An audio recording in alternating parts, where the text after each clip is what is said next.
성도님과 인사하겠습니다. 믿음대로 됩니다. 말하는 대로 됩니다. 기도하는 대로 됩니다. 네, 아멘. 그렇게 될 줄로 믿습니다.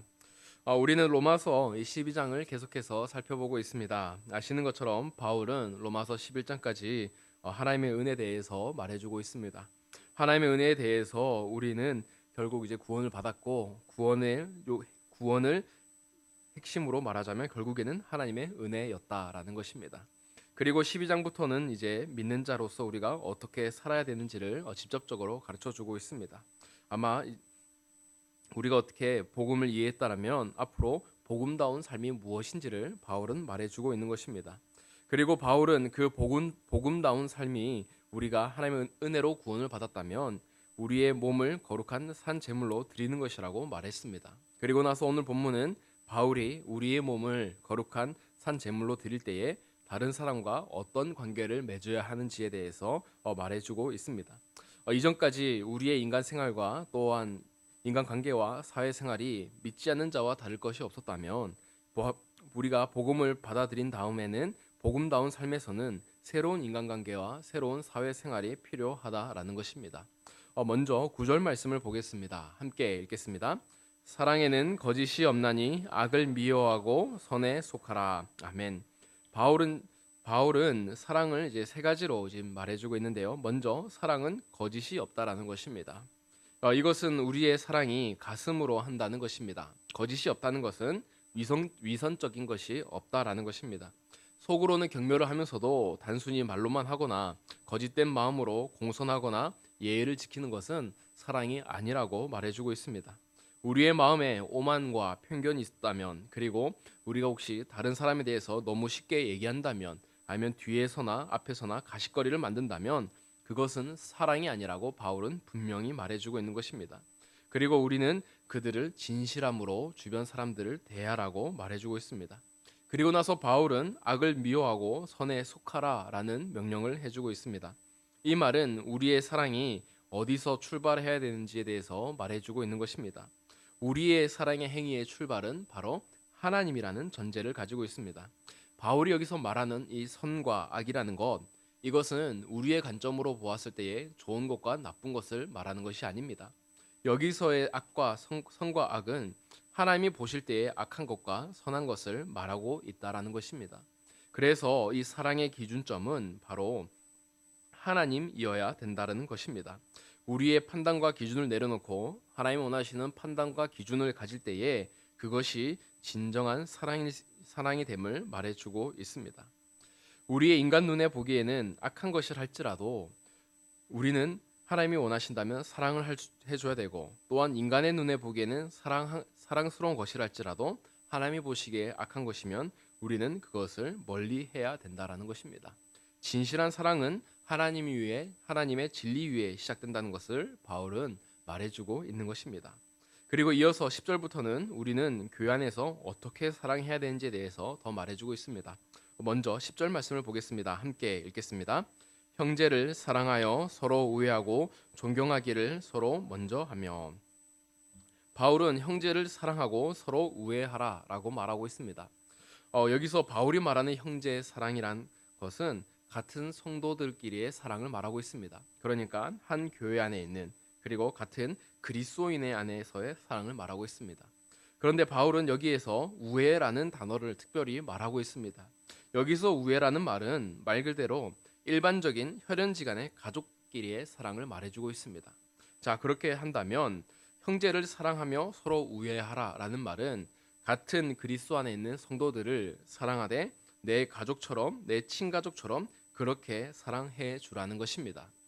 바울은 가족이 서로 성향이 다르고 성격이 다를지라도 피라는 그 끈끈함으로 하나가 되는 것처럼 그리스도 안에서 우리도 그리스도의 피로서 끈끈함으로 맺어진 그런 공동체라고 말하고 있는 것입니다. 바울이 바라보는 교회는 바로 가족 공동체와 같은 모습이었다라는 것입니다. 그리스도인은 같은 가치와 같은 목표와 같은 이상향을 가지고 살아가는 사람들입니다. 모두 하나님의 나라를 위해서 살아가는 사람들입니다.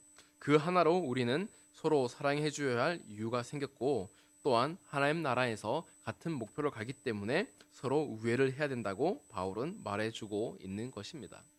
그리고 나서 바울은 존경하기를 서로 먼저 하라라고 말하고 있습니다.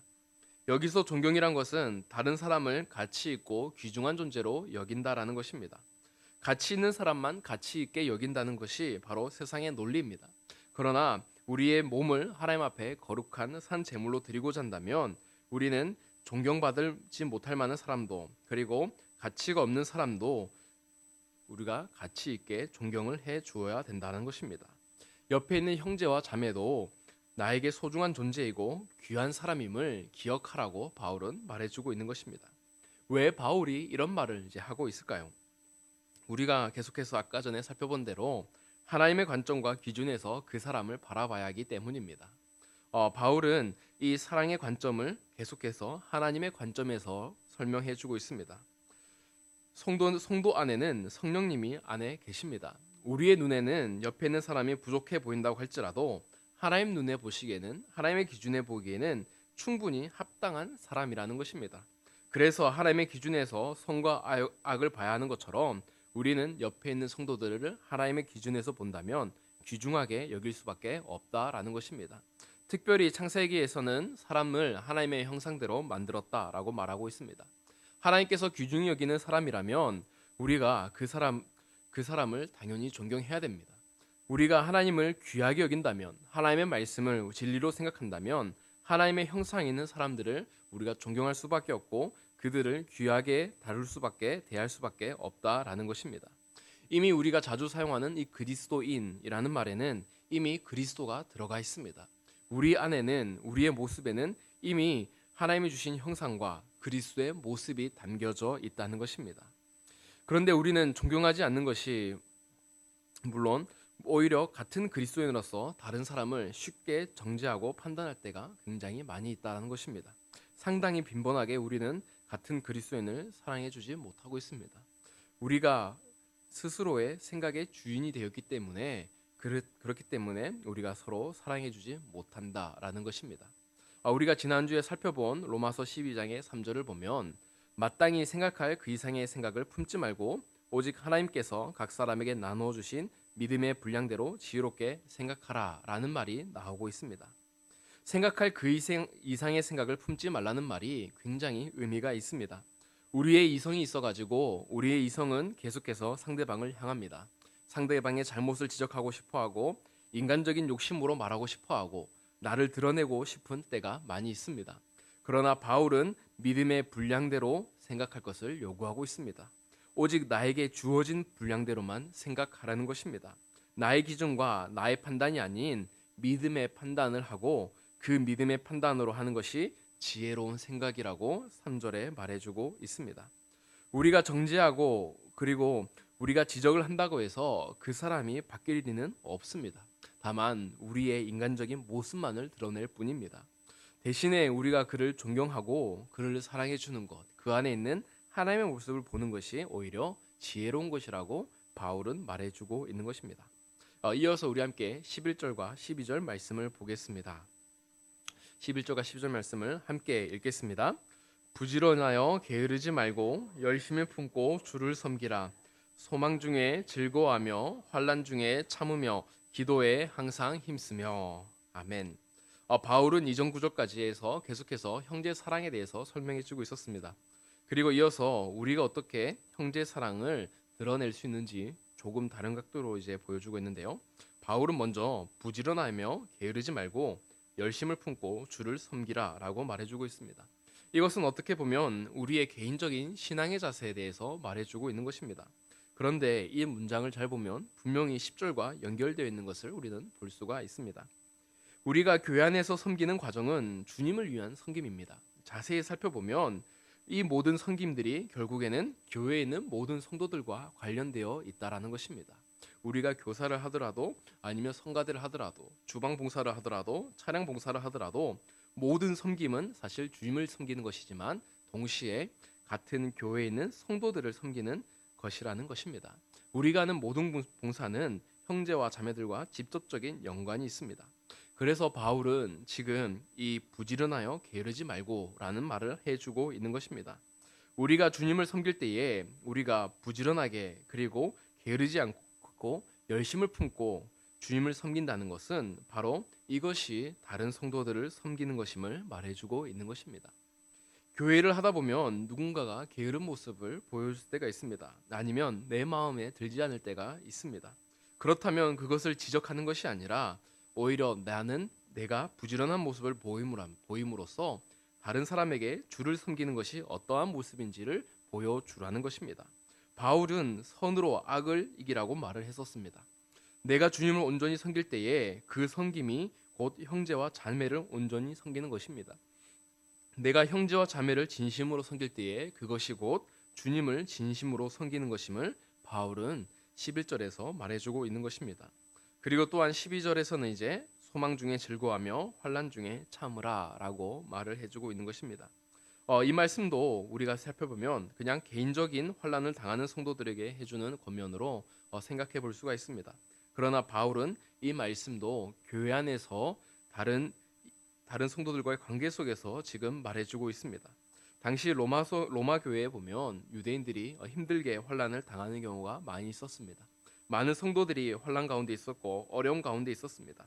그때에 한 성도만의 문제가 아니라 그것은 전반적인 교회의 문제가 될 수 있었고 또한 교회의 분위기가 될 수 있었습니다. 바울이 그래서 특별히 이 환난 가운데 있는 성도들에게 소망 중에 즐거워하는 모습과 환난을 참으며 기도하는 것임을 중요함을 말해주고 있습니다. 특정 성도가 아니라 전 성도들이 고난을 어떻게 대처해야 되는지에 대해서 말을 해주고 있는 것입니다.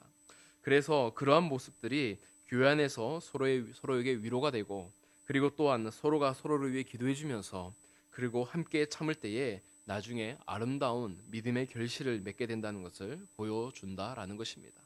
우리가 만약에 환난을 당하는 성도가 열심히 기도하며 하나님 앞에 나가는 모습을 본다면 우리도 당연히 도전을 받을 수밖에 없을 것입니다. 그러나 만약에 환난을 당하는 성도가 시험에 들어서 교회에 떠나간다면 우리도 똑같이 시험에 들릴 수밖에 없을 것입니다. 그러므로 바울은 각자 개개인이 하나님 안에서 환난 가운데에 충분한 신앙생활을 함으로써 서로가 서로에게 모범을 보여주고 삶의 간증을 보여주라는 것입니다. 우리가 누군가가 그 삶의 간증이 있다 그러면 그것은 그 공동체의 큰 유익으로 돌아오는 것처럼 성도들 간에 소망 중에 즐거워하면서 환난을 참으면서 기도하는 모습을 보여줌을 통해서 모범적인 그리스도인의 삶에 대해서 우리가 교회 안에 보여줄 수 있다라고 바울은 말을 해주고 있는 것입니다. 그리고 마지막으로 13절의 말씀을 보겠습니다. 함께 읽겠습니다. 성도들의 쓸 것을 공급하며 손 대접하기를 힘쓰라. 아멘. 마지막으로 이 말씀은 바울은 사랑의 행동을 요구하고 있는 장면으로 볼 수가 있습니다. 우리가 다른 성도들을 향한 마음이 있다면 진실한 사랑은 그것을 행동으로 실천해 주는 것입니다.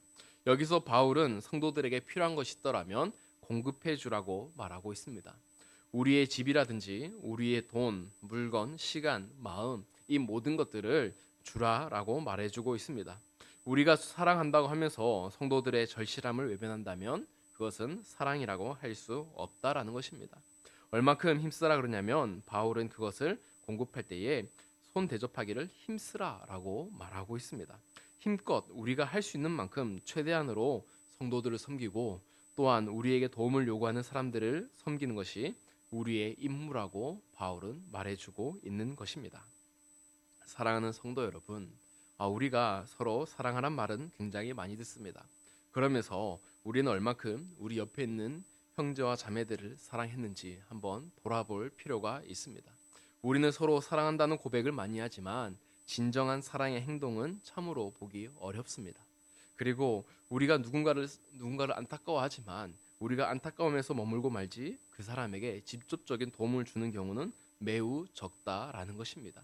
또한 우리가 사랑을 베푼다고 할지라도 이내 우리가 돌아온 것이 없고 또한 우리가 실망하여서 사랑의 손을 거둘 때도 많이 있습니다. 바울은 진정한 사랑은 공급하는 것이라고 말해주고 있는 것입니다. 우리는 오늘 바울이 우리의 몸을 하나님이 기뻐하시는 산 제물로 드리라고 할 때에 어떻게 우리가 교회 안에서 행동해야 되는지에 대해서 살펴보았습니다. 바울은 이 사랑에 대해 말하면서 9절에 사랑에는 거짓이 없나니 악을 미워하고 선에 속하라라는 말을 먼저 해주었던 것을 생각해 봐야 됩니다. 우리의 판단과 우리의 생각이 아니라 하나님의 관점에서 하나님이 원하시는 것을 하라라는 것입니다. 하나님이 원하시는 것을 우리는 사랑하고 하나님이 싫어하시는 것을 미워하는 것이 진정한 사랑이라고 말해주고 있습니다. 사실 이것이 우리에게 가장 큰 어려움입니다. 그러나 주님의 사랑이 우리에게 무한한 사랑으로 다가왔다면 우리는 무한한 사랑을 받은 만큼 유한한 사랑을 베풀 줄 알아야 됩니다. 다시 말해서 바울은 계속해서 로마서를 말하면서 우리가 사랑을 입을 만한 사람이 아니었다라고 계속해서 말해주고 있습니다. 그런데 우리가 사랑을 입었습니다. 우리가 구원을 받을 만한 사람이 아닌데 구원을 받았습니다. 우리가 거룩하다 그러는 성도로 여김을 받을 수가 없는데 우리가 거룩함을 입었습니다.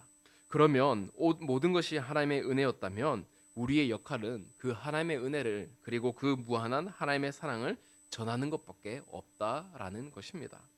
다시 말해서 우리는 1만 달란트 빚진 자들인데 다른 동료에게 100데나리온을 요구한다면 이것은 하나님이 보시기에 크게 잘못된 모습이라고 말해주고 있는 것입니다. 하나님의 크신 사랑을 우리는 늘 깨달아야 됩니다. 그래서 그 크신 사랑을 우리의 삶에서 실천해 나가야 됩니다. 내가 실천하더라도 다 갚을 수 없는 것이 하나님의 사랑이기 때문입니다. 사랑하는 성도 여러분, 우리가 하나님의 크신 사랑을 늘 깨달으면서 우리가 조금이라도 그 사랑을 위해 닮아가는 그리고 그 사랑을 위해 살아가시는 저와 여러분이 되기를 간절히 소망합니다.